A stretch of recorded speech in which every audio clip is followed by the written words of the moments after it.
வாழ்க்கையில நீங்க என்னெல்லாம் நினைக்கிறீங்களோ, ஆசைப்படுறீங்களோ, அதை அடைவதற்கான வாய்ப்பு, சந்தர்ப்பத்தை நீங்க இந்த காலத்துல ட்ரை பண்ணுங்க.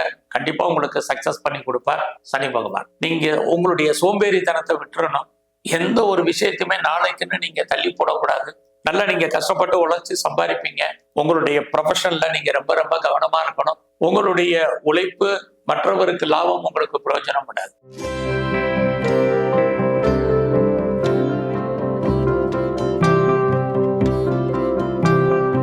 அபிராமி சேகரின் அன்பான வணக்கங்கள். நீங்க ரொம்ப ஆவலா எதிர்பார்த்துட்டு இருக்கக்கூடிய சனி பகவானுடைய பயிற்சி ரிஷபராசியில பிறந்த உங்களுக்கு எப்படி இருக்கும் இதான் பார்க்கணும். சனி பகவான் பார்த்தீங்கன்னா 2025 மார்ச் மாதம் 29ஆம் தேதி கிட்டத்தட்ட நைட்டு, சனிக்கிழமை நைட்டு கிட்டத்தட்ட ஒரு 9 மணி சுமார் 43 நிமிஷத்துக்கு கும்பராசியிலிருந்து அவர் மீன ராசிக்கு பயிற்சி ஆகிறார். கிட்டத்தட்ட அவர் சுமார் 26 மாதங்கள் அங்க சஞ்சாரம் பண்றார். அதுலயும் அங்க அவர் வக்கரமாகிறார், வக்கர நிவர்த்தி ஆகிறார். இடைப்பட்ட காலங்கள்ல அவர் 2027 ஜூன் மாசம் வரைக்கும் அங்கதான் இருக்கார். உங்களுடைய ரிஷப ராசிக்கு இது வரைக்கும் 10ஆம் இடத்துல இருந்தார் அந்த சனி பகவான். இப்ப உங்களுடைய ராசிக்கு 11ஆம் இடத்துக்கு வந்திருக்கார். எப்பயுமே 11ஆம் இடம் அப்படின்னாலே வாழ்க்கையில நம்முடைய விருப்பம், எண்ணம், ஆசை, அபிலாசை அத்தனையுமே பூர்த்தியாகக்கூடிய இடம். அந்த இடத்துக்கு சனி பகவான் வந்திருக்கார். அப்படி பார்க்கிற போது அங்க சனி பகவான் அங்க பூரட்டாதி, உத்திரட்டாதி, ரேவதி இந்த நட்சத்திரத்தின் வாயிலாக நமக்கு இந்த 26 மாசத்துக்கு பலன் செய்ய போறார். பூரட்டாதி அப்படின்னா குருவுடைய நட்சத்திரம், உத்திரட்டாதின்னா சனி பகவானுடைய நட்சத்திரம், ரேவதினா புத பகவானுடைய நட்சத்திரம். இந்த நட்சத்திரத்தின் வழியாக நமக்கு 26 மாதத்திற்கு பலன் செய்ய போறார். இந்த சனி பகவானுக்குன்னு ஒரு பார்வை இருக்கு. அவர் தான் இருக்கிற வீட்டில இருந்து 3ஆம் இடத்தை பார்க்கிறார், அடுத்தபடியாக 7ஆம் இடத்தை பார்க்கிறார், 10ஆம் இடத்தை பார்க்கிறார். இந்த பார்வை உங்களுடைய ரிஷபராசிக்கு உங்க ராசியை பார்ப்பார். அடுத்து உங்க ராசிக்கு 5ஆம் இடத்தை பார்ப்பார்.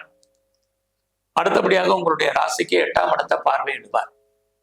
கிட்டத்தட்ட இந்த 26 மாதங்கள்ல நாம் இங்க பொது பலனை பார்க்கிறோம். உங்களுக்குன்னு தனிப்பட்ட ஒரு ஜாதகம் இருக்கும். அதன் அடிப்படையில நீங்க இன்னும் கொஞ்சம் இந்த பலனுடைய தன்மை கொஞ்சம் கூடும் குறையும். பொதுவா அவர் இந்த உங்களுடைய ராசிக்கு லாபஸ்தானத்துக்கு வந்திருக்கக்கூடிய இந்த காலங்கள்ல வாழ்க்கையில நீங்க என்னெல்லாம் நினைக்கிறீங்களோ, ஆசைப்படுறீங்களோ, அதை அடைவதற்கான வாய்ப்பு, சந்தர்ப்பத்தை நீங்க இந்த காலத்துல ட்ரை பண்ணுங்க. கண்டிப்பா உங்களுக்கு சக்சஸ் பண்ணி கொடுப்பார் சனி பகவான். இதுல நீங்க ரொம்ப கரெக்டா இருங்க.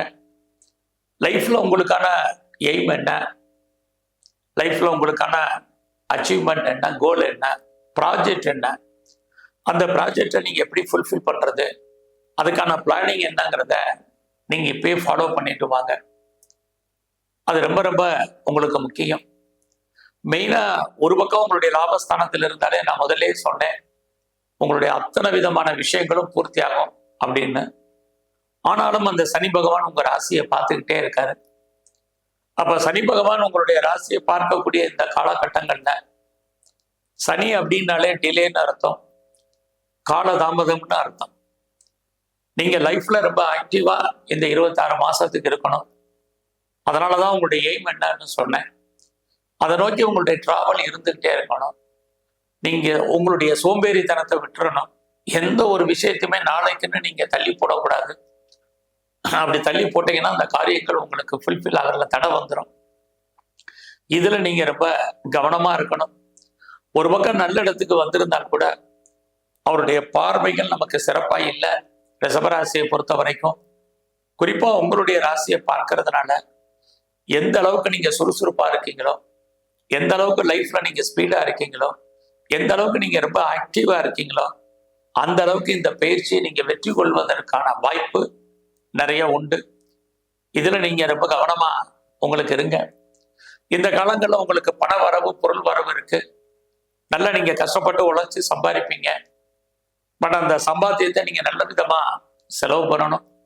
இல்லைன்னா அந்த பணங்கள் உங்க கையில இருப்பதற்கான வாய்ப்புகள் ரொம்ப குறைவு. ஸோ இந்த காலகட்டங்கள் முழுவதுமே நீங்க பெரிய லெவல்ல உடல் உழைப்பு இல்லாம சம்பாத்தியம் பண்ணுவீங்க இந்த சனி பகவானுடைய பெயர்ச்சியில. இது இந்த காலத்துல ரொம்ப உங்களுக்கு இருந்துகிட்டே இருக்கு.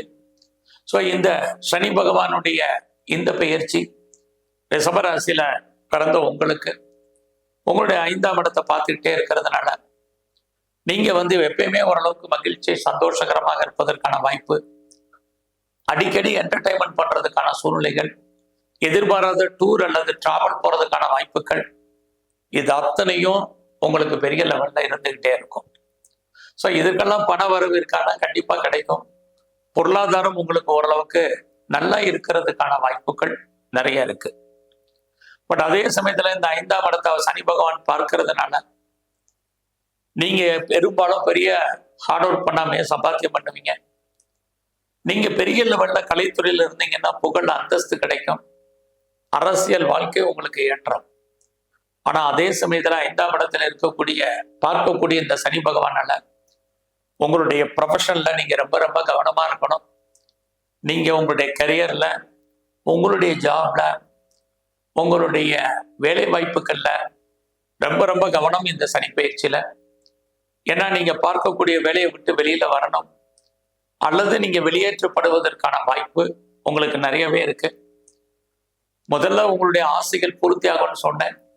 இன்னொரு பக்கம் உங்களுடைய வேலை வாய்ப்புகள்ல நிறைய பிரச்சனைகள் இருக்குன்னு சொன்னேன். உங்களுக்கு ஒர்க் லோடு ஜாஸ்தி இருக்கும், ஒர்க்ல ப்ரெஷர் இருக்கும், ஒர்க்ல ஒரீஸ் அண்ட் டென்ஷன் இருக்கும். நீங்க கவர்மெண்ட் சர்வீஸா இருந்தாலும் சரி, பிரைவேட் செக்டார்ல ஒர்க் பண்ணிட்டு இருந்தாலும் சரி, எனி அதர் ரெப்யூட்டட் கன்சர்ன்ல ஒர்க் பண்ணாலும் சரி, நீங்க எம்என்சில இருந்தாலும் சரி, உங்களுடைய ஜாப்ல இந்த காலகட்டங்களில் ரொம்ப கவனம். அவசரப்பட்டு பார்க்கும் வேலையை விடுறது ரொம்ப ரொம்ப விட்டுறாதீங்க.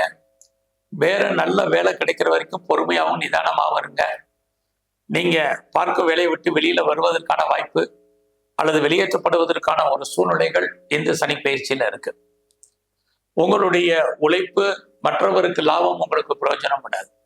உங்களுடைய கரியர்ல நீங்க எவ்வளவு எஃபர்ட் எடுத்து பண்ணாலும் உங்களுக்கான ரெக்கக்னைஸோ அங்கீகாரமோ கிடைப்பதில் நிறைய ஸ்ட்ரகிள் இருக்கு. நீங்க உழைப்பீங்க, மற்றவங்க பேர் வாங்குவாங்க, மற்றவங்க ப்ரொமோஷன்லி இன்க்ரிமெண்ட்ல போயிட்டு இருப்பாங்க. நீங்க அப்படியே தான் இருக்கிற மாதிரியான ஒரு காலம் இருந்துகிட்டே இருக்கு. ஆட்டோமேட்டிக்கா நீங்க ரிட்டையர்மெண்ட் ஆகலாம், பிரச்சனை இல்லை. இல்லைன்னா நீங்க வேலையை விடுவதற்கான சூழ்நிலைகள் என்பது இருக்கு. அதனால யாரெல்லாம் ஜாப்ல இருக்கீங்களோ, வேலையில இருக்கீங்களோ, ரொம்ப ரொம்ப கவனம். இந்த காலங்களில் உங்களோட கூட வேலை பார்க்கக்கூடிய சக தொழிலாளர்களும் உங்களுக்கு கோஆபரேட் பண்ணுவாங்கன்னா பெருசா இல்லை. சக தொழிலாளர்கள் மட்டுமல்ல, உங்களுடைய சுப்பீரியரும் உங்களுக்கு கோஆபரேட் பண்றதுக்கான வாய்ப்புகள் ரொம்ப குறைவு. நல்ல ஒர்க்ல ப்ரெஷர் டென்ஷன் என்பது இருந்துகிட்டே இருக்கும். ஆனால் வேலை வாய்ப்பை பொறுத்தவரை மிக மிக கவனம். எல்லாத்தையும் பொறுமையாகவும் சகிச்சு அமைதியா நீங்க கிடைச்ச வேலையை சந்தோஷகரமா பாருங்க. வேற கம்பெனிக்கு நீங்க மாறுறது, இருக்கிற கம்பெனிக்கு பேப்பர் போடுறது உங்களுடைய தனிப்பட்ட ஜாதகத்தை பொறுத்து இருக்கு. இங்க ஒரு முக்கியமான விஷயம், இந்த ரிஷபராசியில பிறந்த உங்களுக்கு ரொம்ப நாளா உங்களுக்கு கடன் இருக்கு, எனக்கு தீர்க்க முடியாத கடன் இருக்கு, லோன் இருக்கு, நிறைய இஎம்ஐ கட்டுறேன் அப்படின்னு யாரெல்லாம் ஃபீல் பண்றீங்களோ டெஃபினட்டா உங்களுக்கு கடன் குறையும். கடன் குறைவதற்கான வாய்ப்புகள் நிறையவே இருக்கு. அது மட்டுமல்ல, யாருக்கெல்லாம் கிரானிக்கா நோய் இருக்கு, டிசீஸ் இருக்கு, நான் வியாதியில ரொம்ப நாளா கஷ்டப்பட்டுட்டு இருக்கேன், அதனால எனக்கு ரெக்கவரியே இல்லை, நான் பார்க்காத டாக்டர் இல்லை, பண்ணாத வைத்தியம் இல்லைன்னு யாரெல்லாம் ஃபீல் பண்றீங்களோ உங்களுக்கு ஆட்டோமேட்டிக்காவே உங்களுக்கு சனி பகவானுடைய அனுகூலத்தால் நோய் குறைவதற்கான வாய்ப்பு படிப்படியாக வரும். ஆக கடன் ரொம்ப குறையும். ஏதோ ஒரு விதத்தில் உங்களுக்கு கடன் குறைவதற்கான வாய்ப்புகள் இருக்கு. நோயுடைய தன்மையும் உங்களுக்கு குறைவதற்கான வாய்ப்புகள், இது ரெண்டுமே ரிஷபராசியில பிறந்த உங்களுக்கு இருந்துகிட்டே இருக்கு. அடிக்கடி எதிர்பாராத டூர் அல்லது டிராவல் பண்ணுவீங்க. எதிர்பாராத தெய்வ தரிசனம் உங்களுக்கு கிடைக்கும். இந்த காலகட்டங்கள்ல உங்களுக்கு காதல் விஷயங்கள் ஏற்படும். உங்களுடைய புதுசா உங்களுக்கு லவ் அஃபேருக்கான பாசிபிலிட்டிஸ் உண்டு. உங்களுடைய லவ் சக்சஸ் ஆகி அது மேரேஜில் முடியும். யாரெல்லாம் ரொம்ப நாளா கிட்ஸுக்காக காத்துட்டு இருக்கான், குழந்தைக்காக நாங்கள் ட்ரீட்மெண்ட் எடுத்தும் சக்சஸ் ஆகலை அப்படின்னு யாரெல்லாம் ஃபீல் பண்றீங்களோ உங்களுக்கு குழந்தைக்கான வாய்ப்புகள் இருக்கு. நீங்க கலைத்துறையில இருந்தீங்கன்னா நான் முதலே சொன்ன மாதிரி நல்ல புகழ் அந்தஸ்து கிடைக்கும். இது அத்தனைக்குமே உங்களுக்கு பாசிபிலிட்டிஸ் இருக்கு. நீங்க இந்த காலத்துல பிசினஸ் பண்றீங்க அப்படின்னா உங்க பிசினஸ் நார்மலா இருக்கும். கூடிய வரை நீங்க பார்ட்னர்ஷிப்போடு பிசினஸ் பண்றவங்க பார்ட்னர்ஷிப்பை மெயின்டைன் பண்ணுங்க. ஏன்னா சனி பகவான் உங்களுடைய 8ஆம் இடத்தை பார்க்கறதுனால பார்ட்னர் லாபம் அடைவார், நீங்க நஷ்டமடைவதற்கான வாய்ப்புகள் நிறைய இருக்கு. ஸோ இந்த காலத்துல ரிஷபராசியில பிறந்தவங்களுக்கு மெயினா ஹைலைட்டான விஷயம், எதிர்பாராத நட்பு வட்டாரம் உங்களுக்கு அமையும் லைஃப்ல. அந்த நண்பர்களால் உங்களுக்கு மகிழ்ச்சி சந்தோஷம் இருக்கும். குறிப்பாக அந்நிய பாஷை அந்நிய மொழி பேசும் நண்பர்களால் சகாயம், இது அத்தனையுமே உங்களுக்கு இந்த காலங்கள்ல இருந்துகிட்டே இருக்கு. குறிப்பா உங்களுடைய ராசிக்கு 8ஆம் இடத்தை சனி பகவான் பார்க்கறதுனால தேவையில்லாம யாருக்கும் கடன் கொடுக்காதீங்க. அந்த பணம் திரும்ப வருவதற்கான வாய்ப்புகள் ரொம்ப குறைவு. அல்லது நம் கண் முன்னாடியே பணம் பொருள் பறிபோன மாதிரியான காலகட்டங்கள் இருக்கு. அதனால யாருக்கும் நீங்க சூரிட்டி போறது, செக்யூரிட்டி கொடுக்கறது, இது எல்லாமே அவாய்ட் பண்ணுங்க. இது ரொம்ப ரொம்ப இந்த காலத்துல முக்கியம். ஏதாவது உடம்புல சர்ஜரி பண்ற மாதிரி இருந்தா அதை உடனே பண்ணுங்க. இதெல்லாமே உங்க வாழ்க்கையில நல்லதொரு மாற்றத்தையும் முன்னேற்றத்தையும் சனி பகவான் உங்களுக்கு கொடுப்பார். மெயினா எந்த அளவுக்கு நீங்க இந்த காலகட்டங்கள்ல தெய்வ அனுகூலத்தை நீங்க கூட்டுறீங்களோ அந்த அளவுக்கு லைஃப்ல இந்த சனி பகவானுடைய பயிற்சி உங்களுக்கு மிகப்பெரிய மாற்றத்தையும் முன்னேற்றத்தையும் கொடுக்கும். மெயினா உங்களுடைய இஷ்ட தெய்வம் எதுவோ அதை நல்லா கும்பிடுங்க. இது எல்லாவற்றுக்கும் மேலாக உங்க குலதெய்வத்தினுடைய வழிபாடை பெரிய லெவல்ல அதிகப்படுத்துங்க. இது இன்னும் ரொம்ப முக்கியம். அது இல்லாம பைரவருடைய வழிபாடு ரொம்ப பெரிய லெவல்ல பண்ணுங்க. அது இல்லாம ஆஞ்சநேயரை தரிசனம் பண்ணிட்டு வாங்க. உங்க வாழ்க்கையில் மிகப்பெரிய மாற்றம் முன்னேற்றங்கள் அமையும். நன்றி, வணக்கம்.